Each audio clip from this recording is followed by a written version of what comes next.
کہ اس سے مراد صرف صحابہ ہوں، صرف کیا ہوں؟ صحابہ. تو اس لیے فرمایا خطاب خاص ہے. فَإِنَّ مَنْ خَاطَبَهُمْ لَمْ يُشْرِكْ مِنْهُمْ أَحَدٌ، جن کے ساتھ خطاب ہے اصحاب رسول کے ساتھ، ان میں سے کسی نے بھی شرک نہیں کیا. تو یہ صحابہ کو خطاب ہے، اتنا خوش نہیں ہونا. یہ ان کی توجیہ بتا رہا ہوں، ہماری یہ توجیہ نہیں ہے، یہ ان کی توجیہ ہے. میں آگے وجہ بیان کروں گا، میں صرف شارحین کی بات کر رہا ہوں. اسی طرح یہ جو بزرگ ہیں المتوفا 893 ہجری ہے. اس کے بعد ہیں جلال الدین سیوطی، جن کو لوگ مجدد کہتی ہیں، ہمارے نزدیک حاتب اللیل، لیکن آج کے مبتدئین کا امام جلال الدین سیوطی صاحب. تو یہ سیوطی صاحب نے بھی بخاری پر ایک حاشیہ لکھا ہے التوشیح.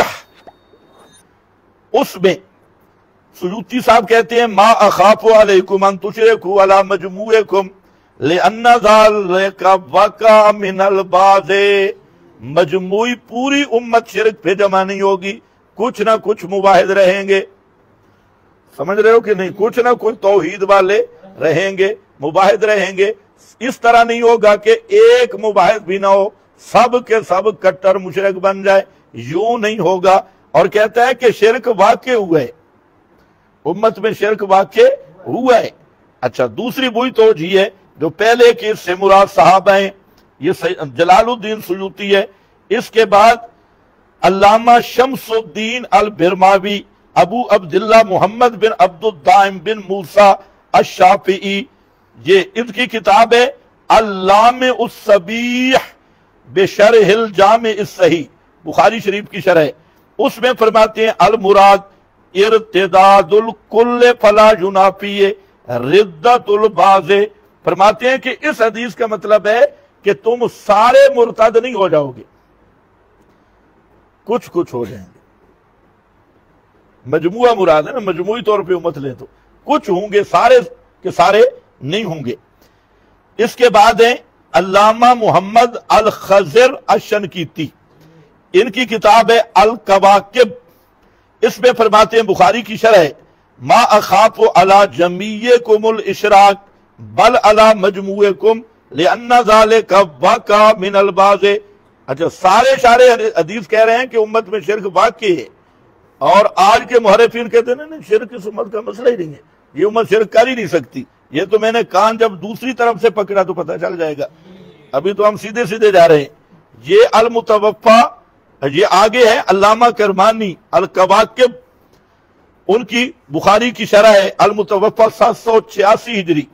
اس کے بعد ہے علامہ ابن الملکن، شافعی اور امام ابن حجر کے استاد ہیں، اور ان کی وفات ہے 804 ہجری. ان کی کتاب ہے التوضیح لشرح الجامع الصحیح. اس میں بھی انہوں نے فرمایا کہ یرید امتہ لأنہ اخبر انہ یظہر دینہ علی الدین کلہ. فرماتے ہیں کہ اس سے مراد یہ ہے کہ پوری امت شرک کی طرف نہیں جائے گی، پوری امت شرک کی طرف نہیں جائے گی، کچھ نہ کچھ مباحث باقی رہیں گے. یہ نہیں ہے کہ مجموعی طور پہ پوری امت مشرک بن جائے، ایسا نہیں ہوگا.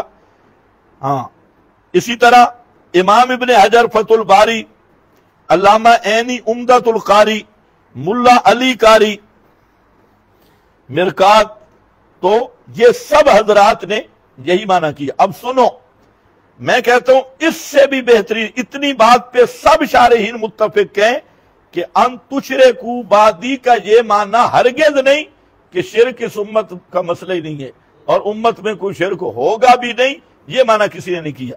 ہاں، توجیہ دو کی، اور ایک تیسری توجیہ کر لو جو اسی سے ماخوذ ہے. تو سب سے بہترین معنی ہے کہ آپ نے جو فرمایا نا ما اخاف ان تشرکوا، خطاب کس سے ہے؟ لا تزال طائفۃ من امتی ظاہرین علی الحق حتی یأتی امر اللہ. صحابہ اور متبعین صحابہ، تو مجموعی طور پہ خطاب کیا. اس کی بجائے بلاکن تنافسوا فی الدنیا، صحابہ دنیا سے بے رغبت تھے، انہیں دنیا کے اندر کوئی ریس نہیں تھی، تو اس لیے صحابہ کے ساتھ خاص کرنا صحیح نہیں ہے. طائفہ منصورہ، قیامت تک آنے والا طائفہ منصورہ، وہ اس کا مخاطب بنا لیا جائے تو سب سے بہترین بات ہے. اب تھوڑا سا میں ذرا اس کا ایک دوسرا پہلو لے آنا چاہتا ہوں کہ یہ جو لوگ آج کہہ رہے ہیں شرک کر کر کے مشرکین مکہ کو بھی شرما دیا. ابو جہل اتنا مشرک نہیں تھا جتنے یہ ہے، اور مکہ والے مشرکوں سے بڑے مشرک بن کے ڈھیٹ کیا ہیں، امت شرک کر ہی نہیں سکتی. تو ہم کہتے ہیں کون سی امت شرک کر ہی نہیں سکتی؟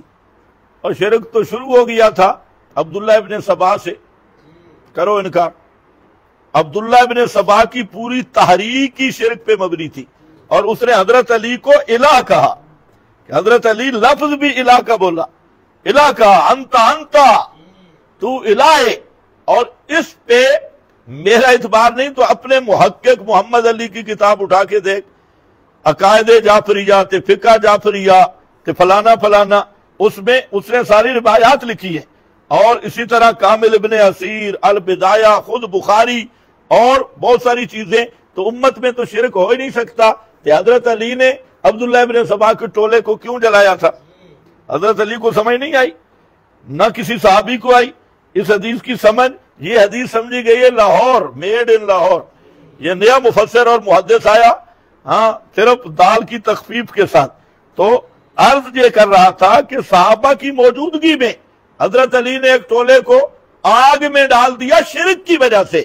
تو اگر اس امت میں شرک ہو ہی نہیں سکتا تھا، نہ حضرت علی کو سمجھ آئی معاذ اللہ، نہ ابن عباس کو، نہ دوسرے تیسرے کو. ابن عباس بھی اتنی بات کرتے، اگر میں ہوتا تو میں کہتا جلاؤ نہیں، انہیں قتل کرو، آگ سے نہیں جلانا. لیکن یہ سوال ہی کسی کے ذہن میں نہیں آیا کہ شرک اس امت میں آ ہی نہیں سکتا، اور امت شرک کر ہی نہیں سکتی. اور پھر اسی طرح آج تک پورا جو شرک کا گٹر چلا ہے وہ ابن سبا سے چلا ہے، عبداللہ ابن سبا سے. اور پھر اس ٹولے میں باطنیہ فرقہ ہے، الوہیت علی کے قائل ہیں، اسی طرح الوہیت ائمہ کے قائل ہیں. اب اس طبقے کے حضرات وہ بیچارے رونے لگ گئے ہیں. محمد حسین ڈھکو کی کتابیں پڑھو، اس نے جو غالیہ فرقہ ہے پورا، اور اس وقت جتنے بھی ہیں یہ اثنا عشری میں، اثنا عشری کی 100% یہ وہ غالی ہے، غلات اور غالی مشرک فرقہ. تو امت میں شرک ہے نہیں تو یہ غالی کدھر آ گئے. اور اگر نیٹ پہ آپ سنیں ان غالیوں، ذاکر غالیوں کے، تو وہ علی کو اللہ کہتی ہے، رب کہتی ہے، اور اس سے بھی کام اوپر. تو خیر، پھر اس کے بعد ذرا آگے چلتے ہیں، ٹائم بہت ہو گیا، صرف 2-3 حوالے. یہ ہے پیر نصیر الدین، گولڑا شریف والے ہمارے پڑوسی. تو پیر نصیر الدین کی کتاب ہے لطمۃ الغیب علی ازالۃ الریب. انہوں نے پیر نصیر الدین کو اللہ نے توحید کی سمجھ دی، وہ واحد ہو گیا. اس نے ایک وہ تھا، اس کا رسالہ ایک نکالا تھا. اس رسالے میں اس نے مسئلہ توحید بیان کیا. اور پھر یہ شاعر تھا، تو بعض رباعیات اور شاعری میں اس نے زبردست توحید بیان کی. یہ بھی اسی کی نظم ہے، کس سے مانگے کہاں جائیں، کس سے کہیں اور دنیا میں حاجت روا کون ہے. تو یہ پیر نصیر الدین کی نظم ہے. تو جب پیر نے توحید پہ نظمیں کہنا شروع کی تو سارا مارکا اکٹھا ہوا بریلی شریف والا، اور انہوں نے اپنے سب سے بڑے بادشاہ مناظر اور منطقی اور شیخ الحدیث مولانا اشرف علی صاحب ان کو، اشرف سیالوی کو کہا کہ آپ اس کے خلاف کتاب لکھیں. تو پیر صاحب عالم آدمی تھے، تو انہوں نے ان کے خلاف کتاب لکھی ازالۃ الریب، اور ٹائٹل پہ لکھا کہ پیر نصیر الدین، شاہ نصیر الدین گولڑوی کی شاہ اسماعیل شہید سے 2 قدم سبقت. اے پیر صاحب کا جواب، پیر تو پیر ہوتے ہیں، کہتے ہیں یہ کعب بن اشرف قرظی سے مولوی اشرف سیالوی تقریدی 4 قدم آگے. کعب بن اشرف جو یہودیوں کا بڑا گستاخ رسول تھا، اس کے بارے میں کہتے ہیں 4 قدم آگے. اس پر علامہ پیر نصیر الدین کی تو یہ پوری کتاب اسی پہ ہے، زبردست فتوے لگائے. ایک کتاب اس کی استعانت کی شرعی حیثیت، میں صرف ایک پیرا جہاں سے پڑھ دیتا ہوں، یہ لطمۃ الغیب. اور اب الحمدللہ